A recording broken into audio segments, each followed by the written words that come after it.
This video is on the topic plant tissue with detailed study of meristematic tissues. Plants are autotrophic and stationary organisms, which means plants produces their own food. And as the plants are stationary organisms and also autotrophic, they do not need as much energy as required by the animals. Plants' body are composed of tissues for giving them support and mechanical strength.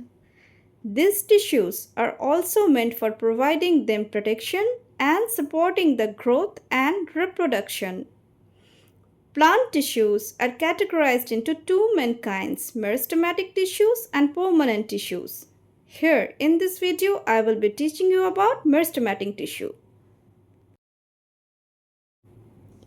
Now, we all know that a seed grows into a small plant. Then the small plant grows into a big tree. Now, how does growth takes place in the plants? The plant cells divide over and over again, resulting in increase in their number, which in turn results in the growth of height and width of the plant. The cells that divides repeatedly forms the meristematic tissues.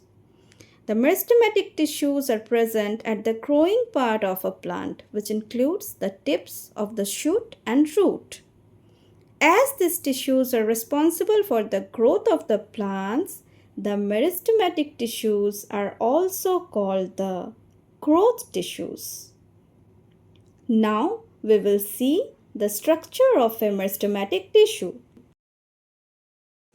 The cells of these tissues are small in size. These cells actively divide to form new cells. A thin cell wall are found in this cell which are made up of cellulose. Each cell has a large and prominent nucleus. The cells have dense cytoplasm. On the basis of location, meristematic tissues can be divided into three types: the apical meristem, the intercalary meristem, and the lateral meristem. The apical meristem is found at the growing tips of stem and roots. The intercalary meristem is found at the base of the leaves, the nodes, and the internodes. The lateral meristem is found at the lateral side of the stem and root.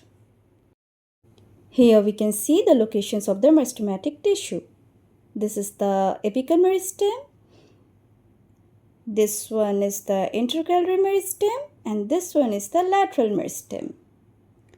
These apical meristem tissues are found in the tips of the stem and roots. These intercalary meristem tissues are found at the base of the leaves and at the nodes and at the internodes. These lateral meristem are found at the lateral sides of the stem and root. Now, the functions of the different tissues are designated according to the location of the tissues. The apical meristem is responsible for the growth and elongation of the stem and root. The intercalary meristem increases the length of plant. The lateral meristem tissues increases the diameter of stem and root. We can see the meristematic tissue growing with an example of onion root by observing the growing tips of root. You can do this at your home by yourself. For this, we will take fresh onion and place it on the top of a water-filled jar. We will make sure that the roots of onions are submerged in water and the remaining part should be above the water surface. We will leave it for a week. Then after a week, we will observe that the roots have elongated with a white colored tip. These root tips are the meristematic tissues. So, we observe the meristematic tissue growing. So, in this video, we learned about the structure of the meristematic tissue along with the location of the different types of meristematic tissues and their functions. Please do subscribe to my channel if you like the video. Thank you for watching.